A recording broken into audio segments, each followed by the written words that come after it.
This week on Information Technology Leaders, Julia Anderson, a Vice President for Cap Gemini Ernst Young. Now here's our host, Laura Schildkraut.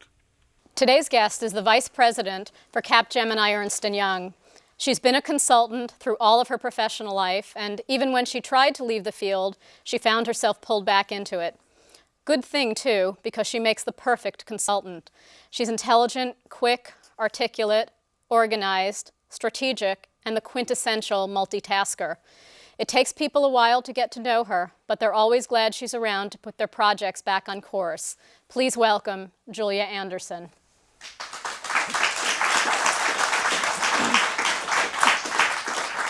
Hey, Julia, where did you grow up? My father was in the military, so I grew up in many different places. Got used to picking up, packing up, and moving around about every 2.5 years. Germany, Virginia, Texas, Colorado, Utah, New York. Did you find that was a good training for being a consultant? Absolutely, yes. You learn flexibility. Did you like that as a child? I did. I liked it very much, and I wondered later if it wasn't because I didn't know anything else, because my brother is much younger than I am and only moved for a little while, and he never liked it as much as I did. What did you want to be when you grew up? Oh, I wanted to be a scientist. I wanted to be a scientist like my dad. I thought that was great. And what were you like in high school? Oh, I was pretty studious, involved in things in the high school community, mostly around charities. I got big rummage sales going to ship money overseas and things also like good that. Consulting training, putting all those things together. When it came to college, you originally wanted to go to Cornell, but what happened? Actually, my father wanted me to go to Cornell because he discovered that I had gotten a Regents scholarship from the state of New York, and thought, well, I should go there because I could use it instead of him having to pay that difference. And so we called him up probably a little bit late into the season, but they said, they thought my record was fine, but when they found out that I was a woman, they told me that they had filled all the spaces for women and just couldn't accept more than 10% of the class as female. Was that kind of startling to you? A little bit, but it's probably a little more common back then. I thought amusing, actually, and silly. Yeah, awfully. How did you eventually select Rice University? I'd actually gotten focused on it when I lived in Texas in junior high, because at that time it was completely free with a competitive exam and had a good reputation in science. And I thought that would be, wonderful to go to school, free to a good school. By the time I went, it did cost money, thus my father's interest in the scholarship. But I was set. I'd done early admission, so I went. And what did you originally intend to major in? Biochemistry. And what made you decide to give up the sciences? Well, my freshman year, I took a very heavy load of sciences, and in fact had 2 lab courses. So I had a scheduled 7 hours a week in lab in addition to my regular courses, and spent probably twice that. And I slept from about 2 a.m. to 5 a.m. and was hardly ever went out and saw people. And I just sort of got around 2/3 of the way through the year and said, I can't do this. And you're sort of an introvert by nature, so was it kind of surprising to you that lack of social contact was that bothersome? Yes, yeah, but I realize there's a difference from being, introverted and not wanting to see people. Yeah. You sort of had an interesting philosophy about how people establish what their career direction is going to be. You said that you thought it was sort of based on whatever their parents did, and that their parents' philosophy sort of tracks them. Yeah, I think it's in the case for many people, not everyone. But not only I had originally chosen my career based on kind of my parents' values and what they did and what I saw them do that I thought was interesting, but I also spent some time my senior year in college doing substitute teaching in the in the high schools in Houston. And sometimes I would take polls on people, you know, what they thought about politics, what they wanted to do with careers, and then I'd ask them what their parents' beliefs were, and then would have them match it up. And it was, you know, it was always about 75% matched to exactly what their parents were thinking. So I encourage them to get some additional information. And as far as we try and run away from whatever it is that our parents seem to believe, we just don't realize that we don't run as far as we think. No. I guess. And what did you eventually decide to major in? I was still interested in some of the science aspects, but I also wanted to make sure I could pursue a career of interest. So I ended up getting a double major in philosophy of science, kind of for me, and then business, economics and business administration, which was primarily economics. Did you take any computer classes during that time? I took one computer class. And what did you think the computers were useful for? Well, this was a machine that many of these people here are probably not familiar with. It was a IBM 1401, and you could only talk to it with punch cards. So I would, you know, punch out a program in Fortran and then go borrow the Fortran compiler deck and put it all together and run it through the machine, and it would sit there for a while, and then it would spit punch cards back out at me, which I'd put in a machine which would turn it into the printed word. And if you if you drop the cards anywhere along the line, then you got nonsense, obviously. Right. But mostly I did things like solve the quadratic equation, and there wasn't much business processing. Yeah. I remember one of the most humbling experiences I ever had was in teaching a class, and I asked the students if they knew what punch cards were, and nobody answered for a while, and then somebody sort of sheepishly raised his hand and said, well, I'll take a guess. I've got one from Starbucks. You buy 10 coffees, get one free. And I don't think I have ever felt so old in my life. I mean, I thought, well, just talk about carbon paper now and just get it all over with. It felt very old. I think it's just as well it's a thing of the past. Yeah, I think so too, but it's startling how long ago that past really was. Based on the Rice Career Center, what careers were sort of open to you at that time? Well, that was a little disappointing because, you know, I had gotten, I thought, a very high quality education and, you know, had aspirations to be able to do, you know, quite a few things. But the only interviews they were able to find me, or the only things companies wanted to interview me for, was to be a secretary. And the first question I was asked was, how fast do you type? And you didn't want to be a secretary? Nope. So what did you do instead? Well, I thought I'd go work it out, so I went to Europe for the summer after my graduation to do some traveling. You know, I asked everyone to donate to my trip rather than think of other things to do, and then I kind of got enamored with traveling and met a lady who was driving a bus to Afghanistan, and I went with her to Afghanistan. Because I wanted to go to Germany, and was like, you know, she was going to charge me 40 marks to go to Germany and 80 to go to Afghanistan. And I thought, you know, in terms of dollars per mile, this was a really good deal. At least you're finally putting that economics background to good use. Exactly. Yeah. So I ended up traveling for almost a year. Mm. And then what decision did you make about the next step in your life while you were traveling? I decided that I was not going to follow up on leads for being a secretary or for being an accountant or working in a bank, and that I would go to graduate school, so that probably position myself a little better. But you didn't have enough money to go to graduate school right away, so what did you do in the interim? I guess I was kind of lucky. I fell into a situation to be a field director and a camp director for the Girl Scouts. And I believe very much in the Girl Scout philosophy, which is to have girls and young women be put in situations where they can make their own decisions and learn from both their mistakes and their successes safely. And so, so I could kind of practice a little bit of my philosophy. I also ran an office, an out office with just myself and one part-time assistant to keep records. And I trained Girl Scout leaders in that philosophy and how to conduct that. And I organized, you know, council-wide and county-wide events for girls, and then ran the camp in the summer. And how did this end up leading to your interest in IT? Well, it happened that the 2 years I did this, was a change for the Girl Scouts. The first year, well, one of my miscellaneous duties was to collect from the leaders after they did their registration at the schools, was to collect the names of all the girls and then make sure that they got little cards that they love putting in their wallets that says, you know, hi, my name is Marilyn and I'm a Girl Scout, right? And so the first year I just collect the sheets and hand them a stack of cards that was just the same size, and the leader would fill in the name and the girls had their cards instantly. Well, over the summer they decided to automate the system.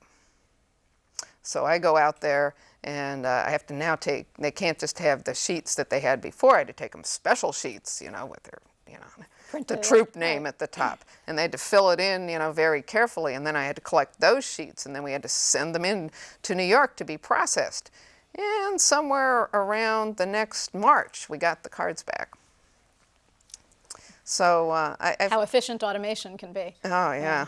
And I thought, well, gee, no matter what I'm going to do in business, I definitely need to look more into this technology thing, because there's some good potential there, but you need to understand it, even if you're going to have someone else help you do it. And you also, you met somebody during this time, I believe it was your boss, who became a very strong role model for you.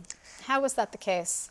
Well, I was also very lucky in my first boss. She was, her name is Emily Cusworth, and I still send her Christmas cards, and we communicate once a year.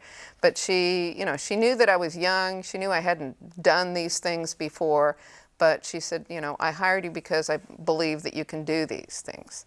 And, you know, anytime I could call her anytime, and she would provide me guidance, but she would never give me answers, which at first frustrated me. And then I found that, again, she would let me make my own mistakes too, work out what the issue was with her, and she always supported me, no matter what, you know, no matter what the issue was. She gave me the support I needed. And did you find that that carries through to the kind of manager you try to be? Yes. Yeah. I hope I do that. So after you've earned enough money, how did you select Georgia Tech as the place to go for your graduate degree? A major professor of mine in economics at Rice was then head of the industrial management school at Georgia Tech, so I wrote him for a letter of recommendation. And he basically recruited me for there. He gave me a good deal, in-state tuition and an assistantship, and it just made it very affordable for me. So, an offer you couldn't refuse. Yes. Yes. And what degree did you pursue? Well, I had a Master's of Science in Industrial Management, which they told me was the same as an MBA, but at that time in Georgia, only one state university was allowed to grant an MBA, so Georgia Tech had to make up a different title. You also seem to gravitate towards computer science during this time. Why was that such a good fit for you? Well, based on my experience with the Girl Scouts, I did take all my electives in computer science. And as soon as I started taking them, I discovered I really enjoyed the analytical work, almost the puzzle to it, you know, and as well as the quick success you get if you can figure out how to do it. You know, the machine tells you right away, like, you won, it compiled, right? It's not giving you the right answer, but it compiled. Right. Yeah. And what did you do during the summer between your first and second year? I became a contract employee for Xerox Corporation, who was looking for data about how information was being handled in office situations, manufacturing situations, etc., in order to feed a model that they were working on with a professor at Stanford that would help predict exactly what set of features and functions should be put on office machines of the future so that they could determine their product strategy. And did you enjoy that? I enjoyed it a lot. Basically was like consulting, because the way they got their customers to let me come in and collect that information is that they sold what I was doing as a productivity improvement study. So basically I would trace a process, provide the client, the customer with how they could improve that process, and then all the side data about how information was processed, how many pages were produced, how many people handled it, coded that to be sent into this model. And then I believe you also continued that during your second year. you continued working on those projects for Xerox. Yes, they found it, you know, my project had been very successful, so they allowed me to continue them even while I was in school on a part-time basis for a few more clients. Did you find it difficult to balance schoolwork and these projects? It was on the quarter system there, and it had to depend on my course load in the quarter, but I had been running ahead the first year, so by the time I got the last quarter, I actually had one course left to take, so it was really pretty easy to do at that point. And then you graduated, but rather than staying with Xerox, I know after you did a short trip, you ended up going to Arthur Andersen. How come you decided to not stay with Xerox, and why did Arthur Andersen seem like a good idea? I enjoyed working for Xerox and talking to them about the job. Well, jobs that were primarily all based in Rochester, New York, and New York had been one of the places that I lived, and I think it's a great place. But I know Rochester's way up there in the snow belt, and is you know, it's primarily, I think it's a town that's more interesting to people who are raising families, a situation I wasn't in yet. Mm-hmm. And then what about Arthur Andersen appealed to you? I really enjoyed all the people that I met at Arthur Andersen when I was interviewing, and I had gotten that taste for consulting from the profile of the Xerox work, and they were really the only ones at that time who were hiring straight out of school and saying, yes, you can be a consultant starting today.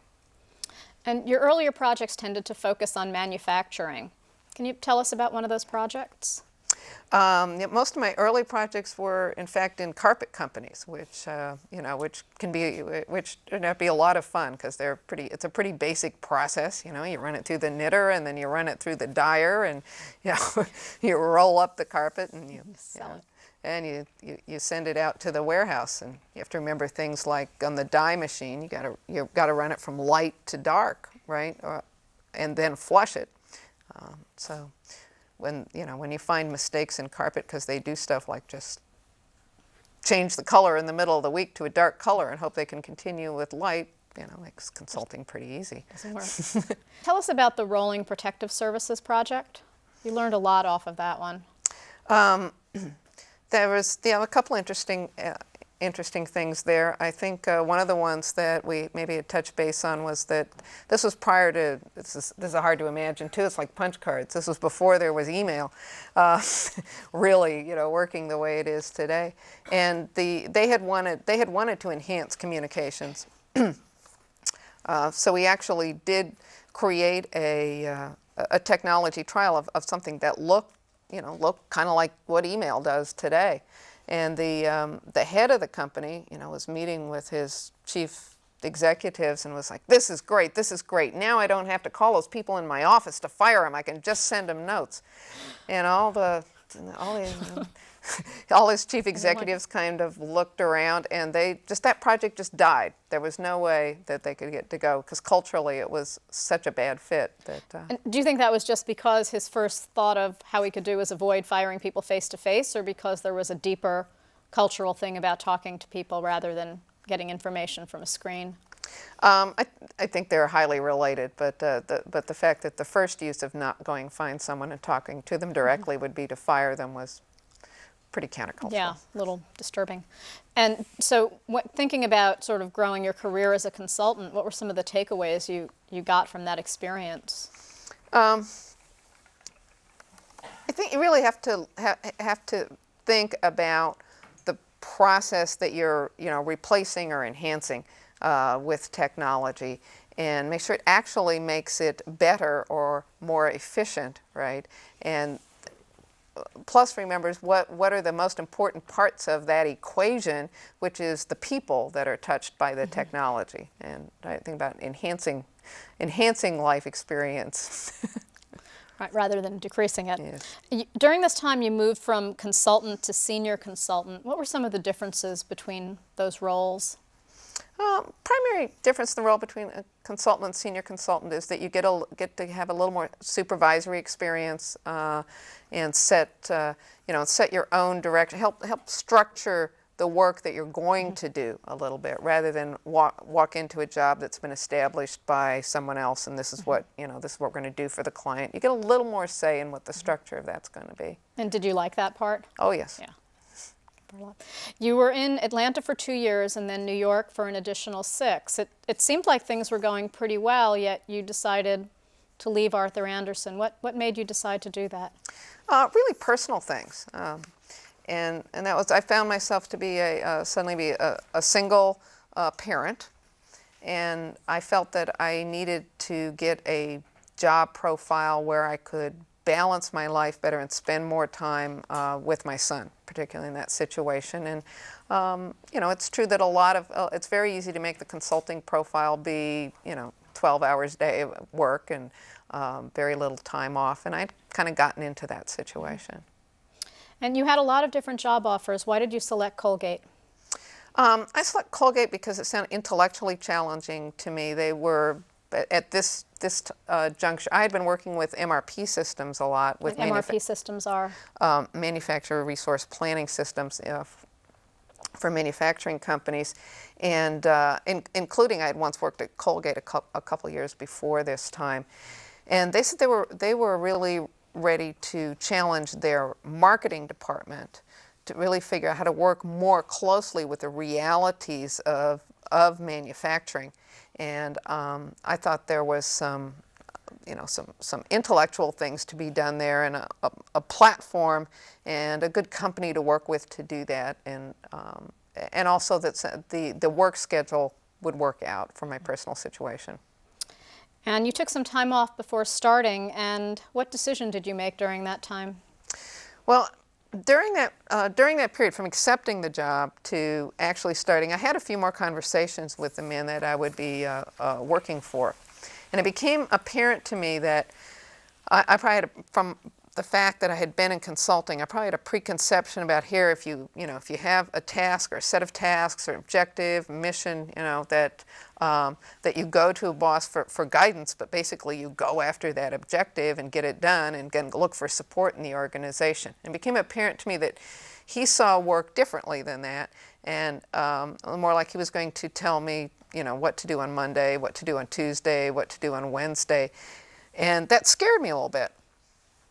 So I actually went to a career consultant, and she sat me down. She really didn't know what I had done or what I need to do. She just said, well, what I'd like to do is administer a test. So she administered a test, and then she gave me a glass of wine, set me on her porch, and I was in New York watching the Hudson River flow by, and she walks back out to her porch. She sat down. She said, have you ever considered a career in consulting? As a matter of fact, I have. Well, yes, I have. She explained some things about, why my personality really fit with that kind of career, and I thought, boy, this probably really is a mistake.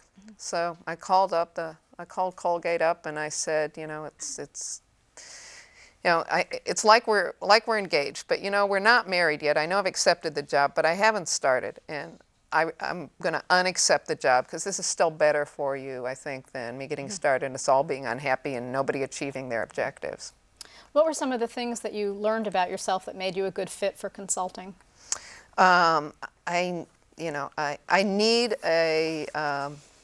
interesting sets of problems to solve, and that's what being able to go from client to client does for you. And so the challenge is really to be able to do that and not have it be all travel or all absorbing, because you can't get the travel totally out of consulting. And how did your job at Ernst & Winnie come about?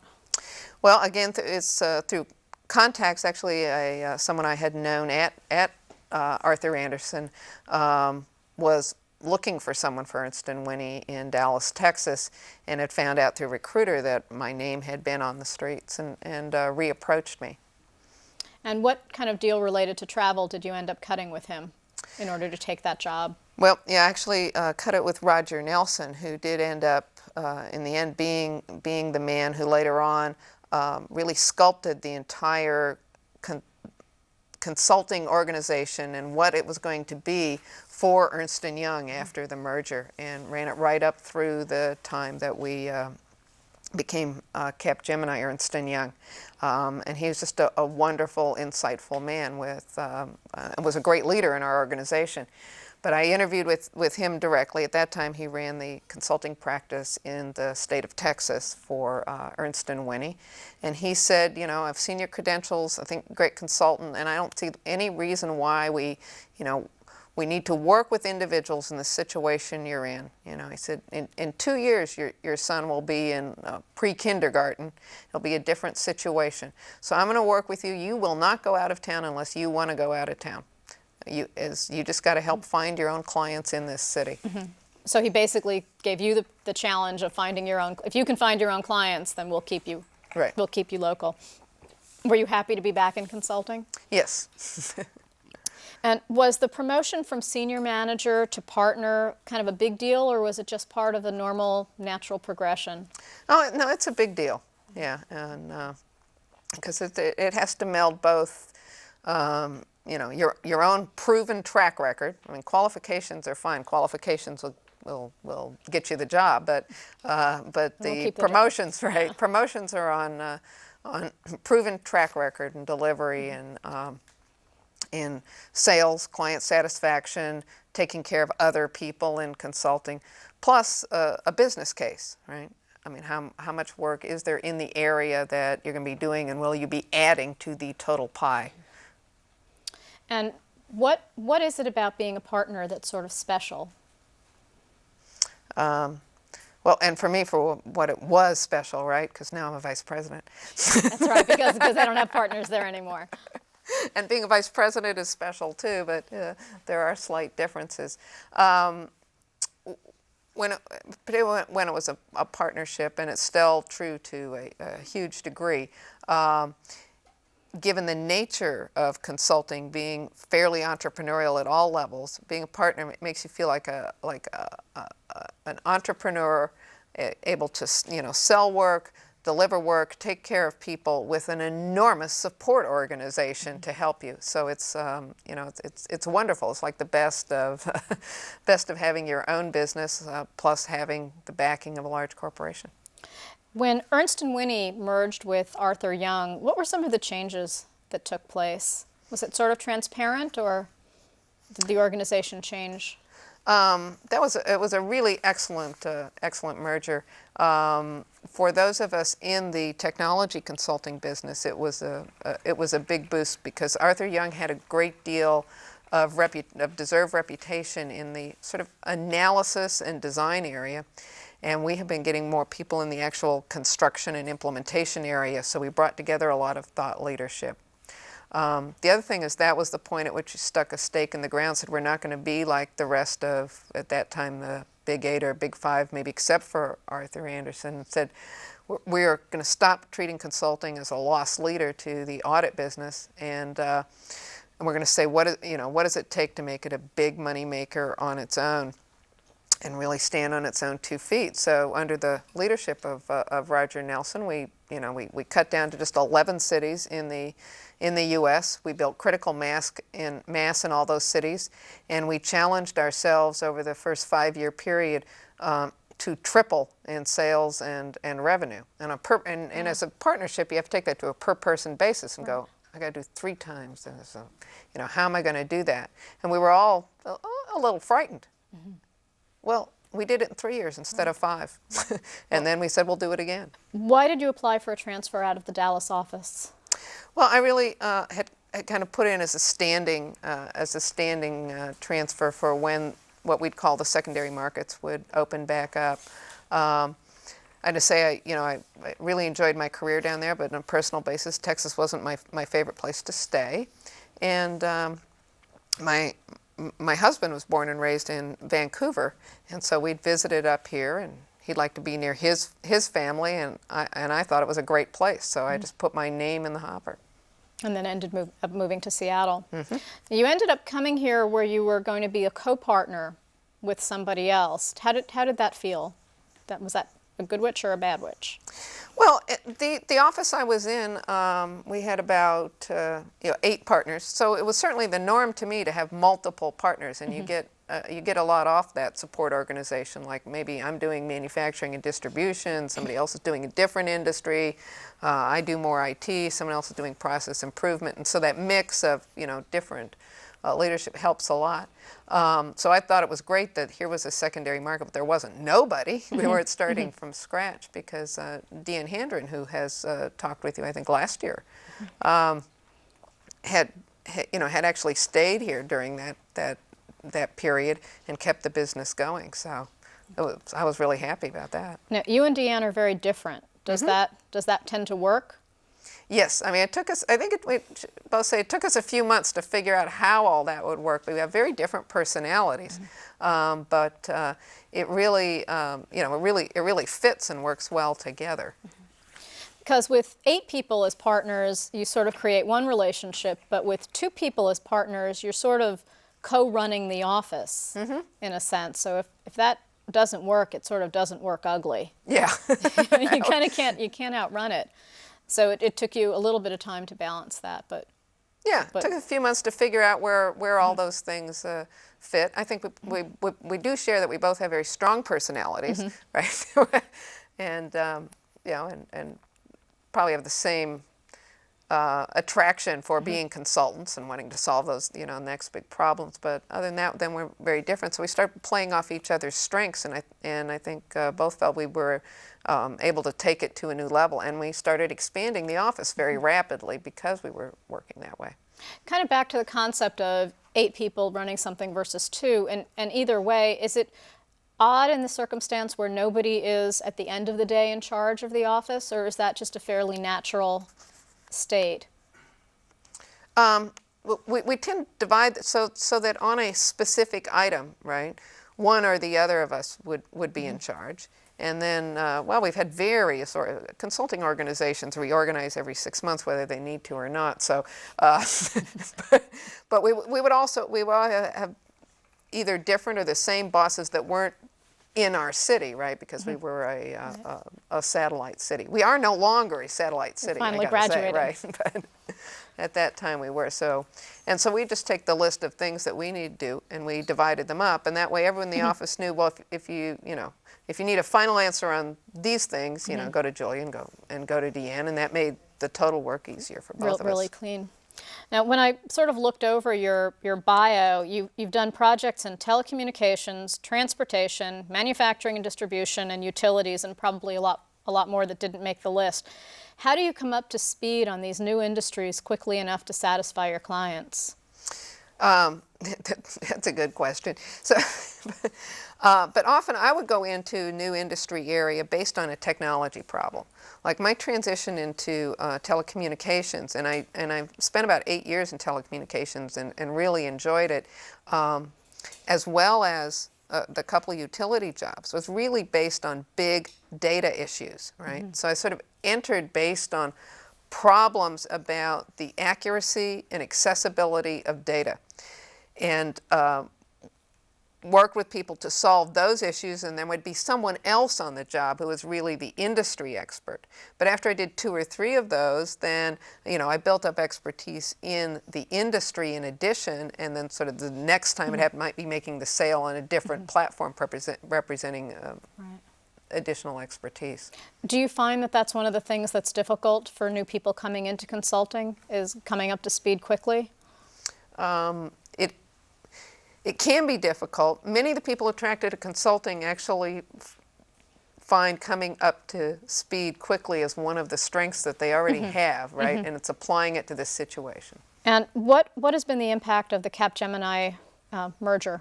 It's a transition to not being a partnership. It is a little different to be a public company. I mean, there was some immediate personal benefits for everybody, because many of us couldn't be in the stock market at all, because it was really hard, because you owned a stock and then you find out your company won the audit and you had to sell it at whatever price. So it was easier to stay out, and suddenly, oh well, there's a whole new thing that that we can look at.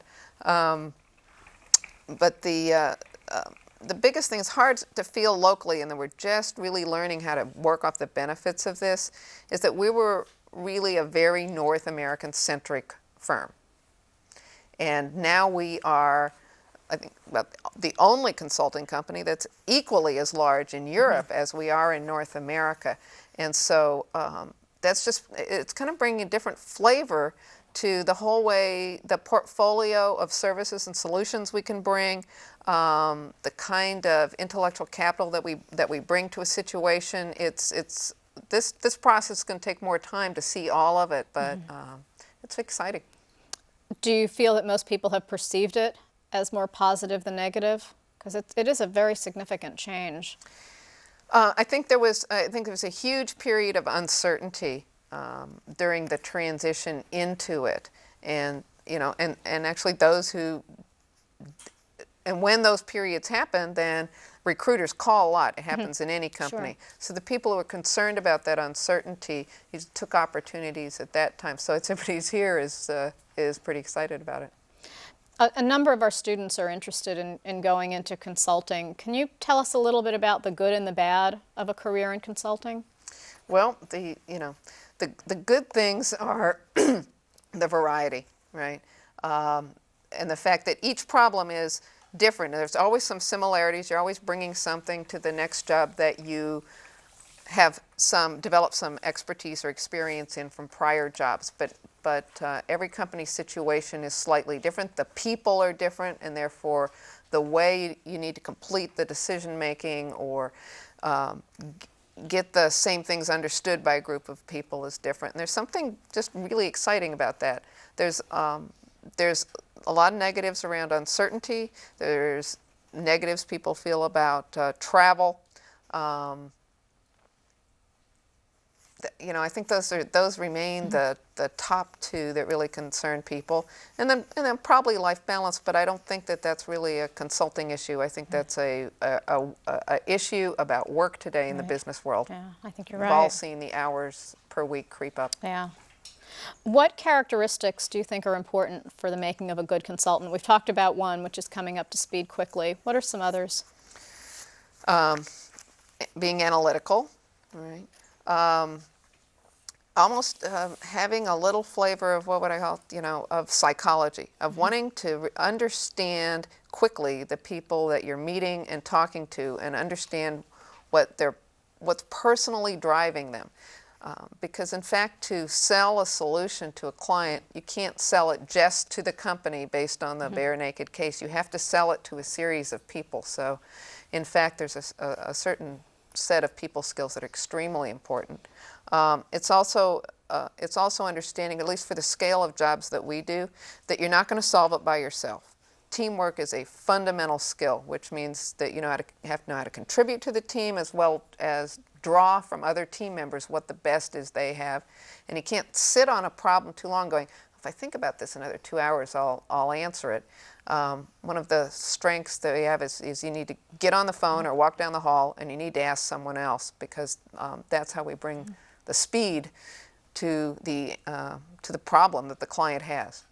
When you interview young would-be consultants, what are some of the things you look for in that interview? We tend to ask about ask for specific examples around understanding teamwork and working with difficult people.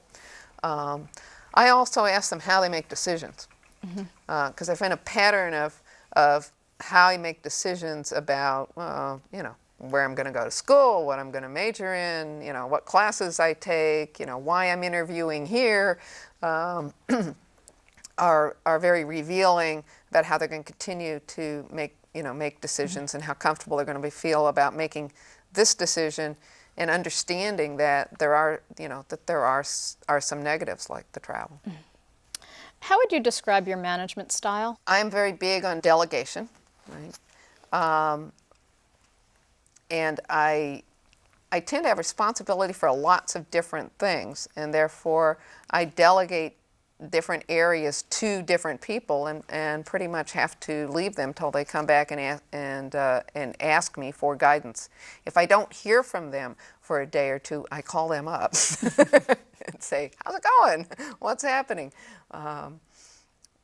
What's going there?" And I do try to emulate my first boss in terms of being very supportive as people move through learning periods, but when they're taking on new tasks. And if I'm dealing with someone who is working in an area that they don't have experience in, then I should shift my style and become very coaching, right? And try to provide the how do you do this, not only what it is that you need to accomplish at the end. We've been told that you're an introvert, which we talked about as self-defined, and that you're also somewhat hard to get to know. Do you find that that's a problem when people start working with you? Do you find that they're intimidated by you because you're hard to get to know, or does that become not a big deal?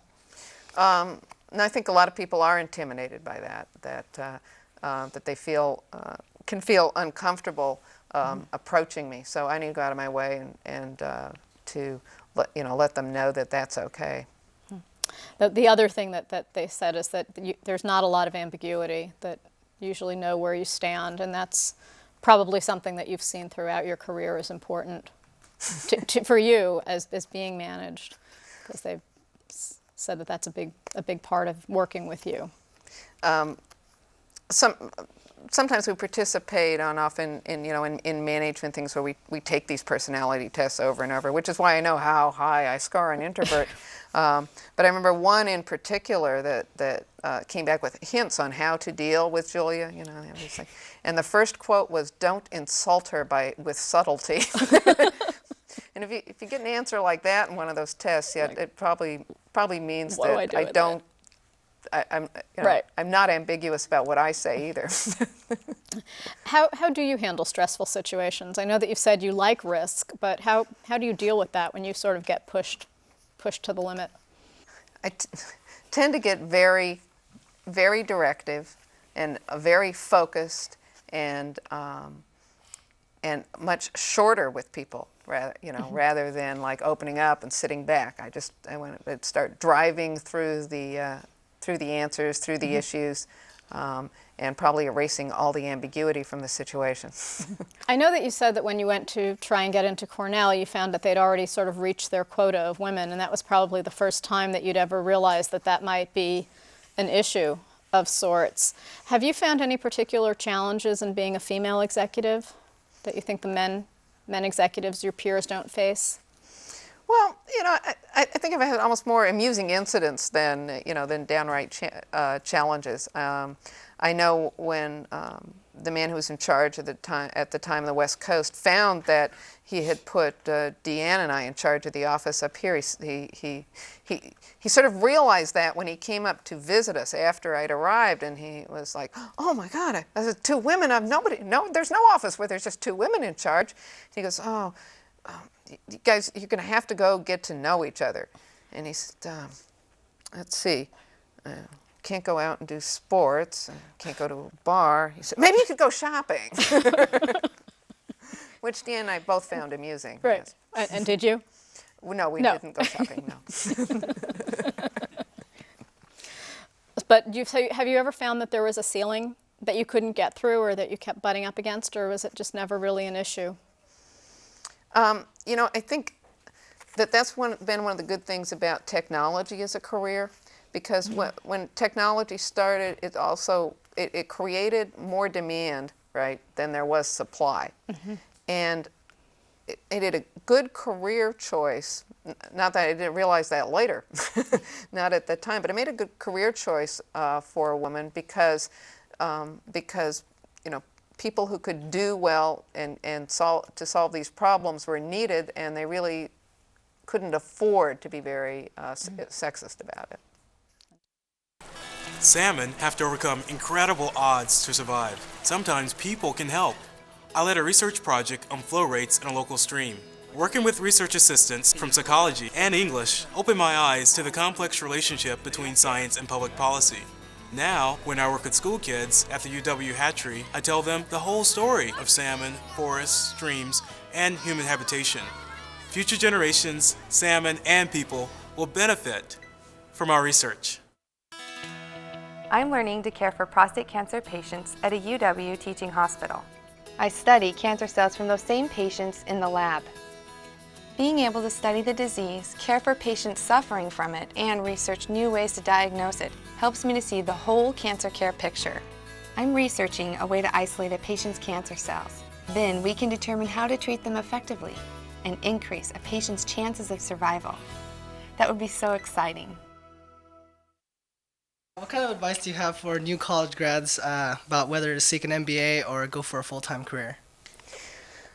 My personal advice is to get work experience and then return for an MBA. I think that you get more out of returning to those classes after you've had some significant experience in the real world. Of course, if, however, you happen to, be signed up for an MBA program that's in the perfect place, the perfect time, and has a lot of things you want, obviously you would go for that. But my advice is use the work career to get more out of your education. Okay, thanks. How do you balance your personal life with your career?